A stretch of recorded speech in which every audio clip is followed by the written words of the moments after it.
श्री स्वामी समर्थ बाबा सर्व रहिवासी गणपतीपुळ्याला पिकनिकसाठी चाललेला आहे आणि देवदर्शन झालेलं आहे, तर त्यांचा प्रवास सुखाचा होऊ दे आणि परत व्यवस्थित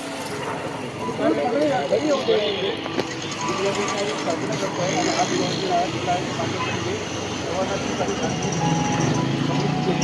गणपती बाप्पा समर्थ महाराज,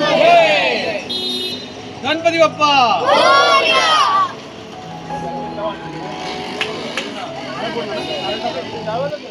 नमस्कार, श्री स्वामी समर्थ. कसे आहात सगळे? स्वागत आहे तुमचं आपल्या एका नवीन व्लॉगमध्ये. गणपतीपुळे स्पेशल व्लॉग आहे हे तुम्हाला टायटल आणि थंबनेल बघून समजलंच असेल. सो आम्ही रात्री सोसायटीची पिकनिक निघाली होती. मग आम्ही रात्री 11 वाजता वगैरे असे साधारण निघालो. त्यानंतर इथे संगमेश्वरला वगैरे असे थोडा वेळ थांबलो होतो. त्यानंतर संगमेश्वरच्या पुढे गेल्यावर छान अशी थंडी, रात्री खूप छान, जसं कोकणचा भाग सुरू झाला तशी छान अशी थंडीसुद्धा सुरू झाली होती. आणि तुम्ही बघू शकता किती मस्त असं धुक्या पसरलेलं आहे, धुक्यांची चादर पसरली. कोकणाला स्वर्ग म्हणतात ते उगच नाही, कारण हे छान असं निसर्गरम्य असा हा जो सीन आहे तो आपल्याला फक्त कोकणातच बघायला मिळतो, गावच्या ठिकाणी बघायला मिळतो. आपल्या मुंबईच्या धकाधकीच्या जीवनामध्ये धुकं कमी आणि त्यात पोल्युशन जास्त असतं, ते तुम्हाला सगळ्यांना माहितीच आहे. खूप मस्त असं धुकं पसरलं होतं सगळीकडे आणि खूप छान वाटत होतं. सकाळची असं मस्त अशी सुरुवात झाली होती आमची.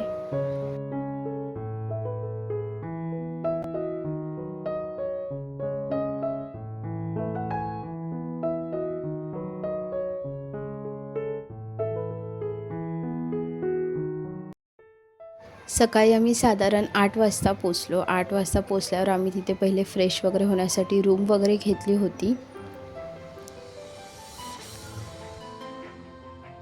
सकाळी फ्रेश होण्यासाठी आम्ही रूम घेतली होती साधारण 1-2 तासासाठी. तर मग ही बघा इथे आम्ही रूम बुक केली होती. बघा छान अशी जागा आहे, आजूबाजूला खूप मस्त अशी झाडं वगैरे आणि गाडी वगैरे लावायला सुद्धा जागा होती. हे बघू शकता तुम्ही, कोकणात असं जे असतातच झाडं वगैरे अशी छान घराच्या आजूबाजूला, तशी इथे छान हे जे होमस्टे होतं तिथे बाजूला जशी छान वेगवेगळी झाडं होती.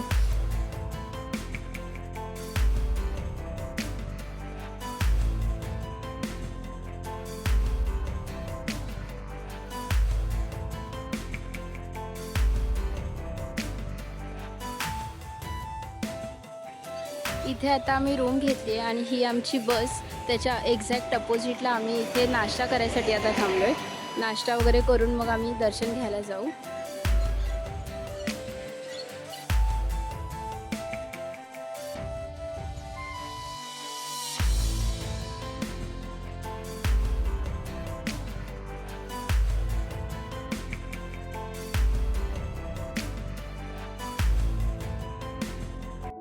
नाश्ता वगैरे करून नंतर आम्ही मंदिराकडे गेलो. 10 ते 15 मिनटाचं डिस्टन्स होतं, म्हणजे आम्ही जी रूम घेतली होती, नाश्ता वगैरे केला होता, तिथून ते मंदिरापर्यंत 10 ते 15 मिनटाचं डिस्टन्स होतं. खूप छान वाटलं. सकाळची वेळ होती, छान कवळ ऊन होतं, छान थंडीसुद्धा होती. आणि इथे आता आपण बघू शकता ही एंट्री गेट आहे गणपतीपुळेला जाण्यासाठी, मंदिराकडे जाण्यासाठी हा एंट्री गेट आहे.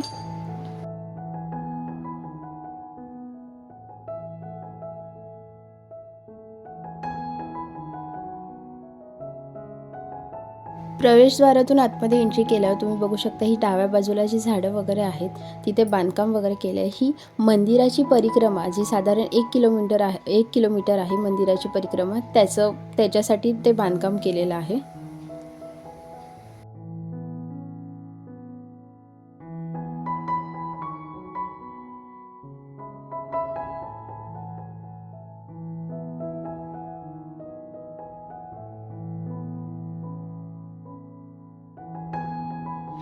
जसं मी तुम्हाला मगाशी सांगितलं तसं मंदिराच्या ह्या परिसरामध्ये तुम्हाला वेगवेगळ्या ठिकाणी पार्किंगसाठी जागा मिळेल.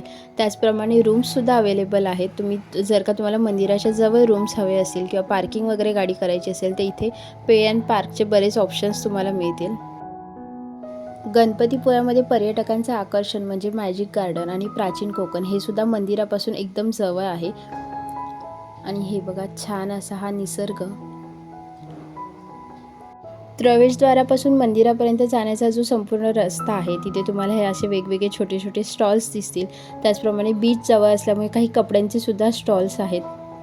आणि गाडी पार्किंग करायला किंवा रूम्स वगैरे त्या सगळ्यासाठी इथे जागा भरपूर आहे. आणि हे बघा आपलं मुख्य मंदिराचं प्रवेशद्वार.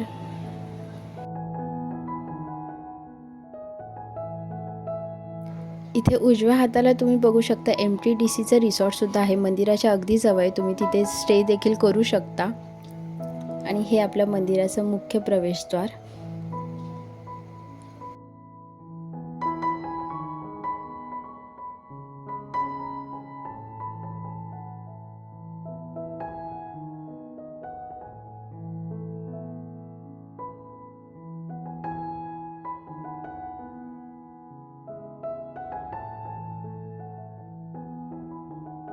इथे असं अजून काही गोष्टीचं कामसुद्धा चालू आहे, बांधकाम चालू आहे ते दिसतंय. आणि इथून हे समोर आपण बघू शकता इथे मंदिर आहे. आणि हे आमच्या सोसायटीचे सगळे मेंबर्स. आता आम्ही चाललो आहे दर्शन घ्यायला सगळेजण.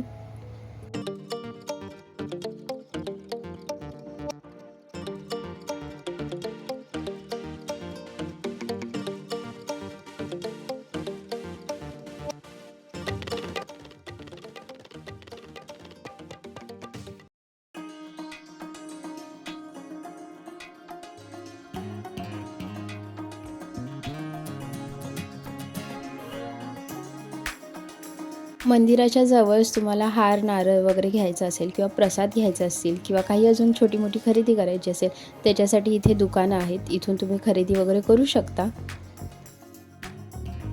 तसेच इथे समोर आपल्या नावामध्ये गणपतीचं छान असं चित्रसुद्धा काढून मिळतं, त्याचा हा स्टॉल आहे.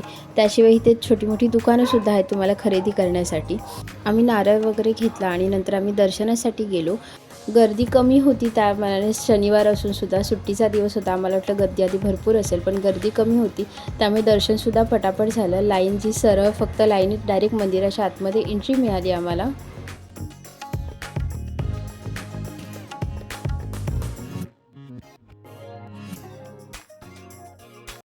नंतर पुढे गेल्यानंतर आपल्याला हे आपले लाडके उंदीर मामा दिसले. बरेच जण त्या उंदीर मामांच्या कानामध्ये आपल्या सगळ्या इच्छा सांगत होते.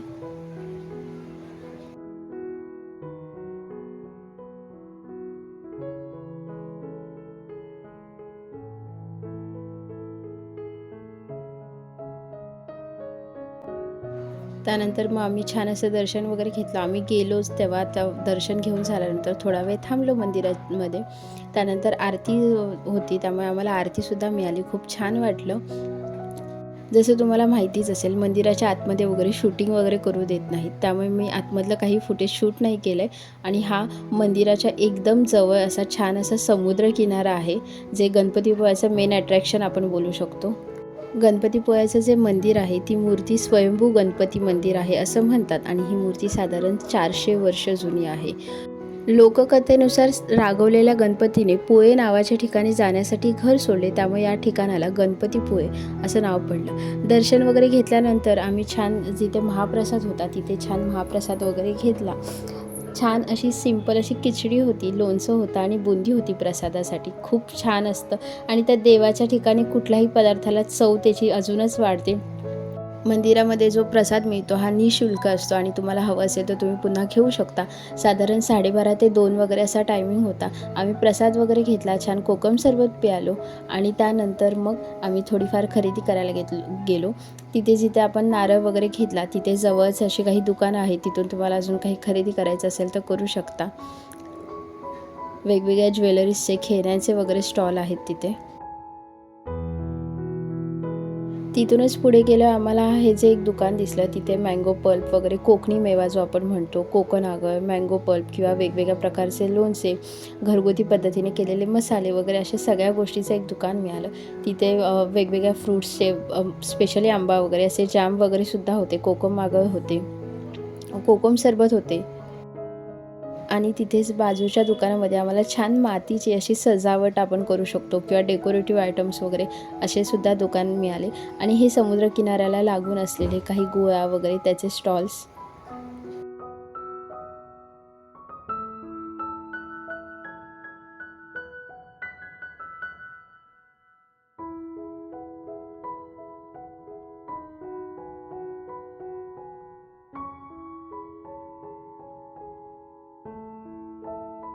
इथे बीचवर छान अशा वेगवेगळ्या वॉटर स्पोर्ट्स ॲक्टिव्हिटीज होत्या, लहान मुलांसाठी असेल किंवा मोठ्या माणसांसाठी.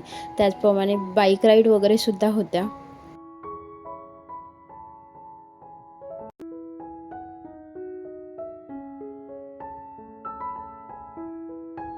त्याचप्रमाणे तुम्हाला बीचवरती जर का फोटो काढून हवे असतील तर तुम्हाला असे फोटो देखील काढून मिळतील. 30 रुपये एक कॉपी असे फोटो असतात.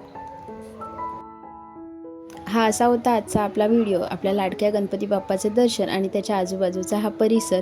नवीन व्हिडिओमध्ये तुम्हाला प्राचीन कोकण, आरेवारे बीच वगैरे जे गणपतीपुळ्याचे अजून काही गोष्टींचं वैशिष्ट्य आहे त्या गोष्टी बघायला मिळतील.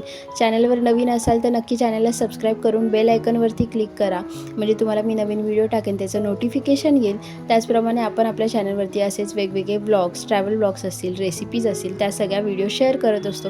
त्यामुळे नक्की सबस्क्राईब करा, मित्रमैत्रिणींना शेअर करा आणि तोपर्यंत काळजी घ्या स्वतःची. पुन्हा भेटू नवीन दिवशी नवीन ब्लॉग सहित. Bye bye.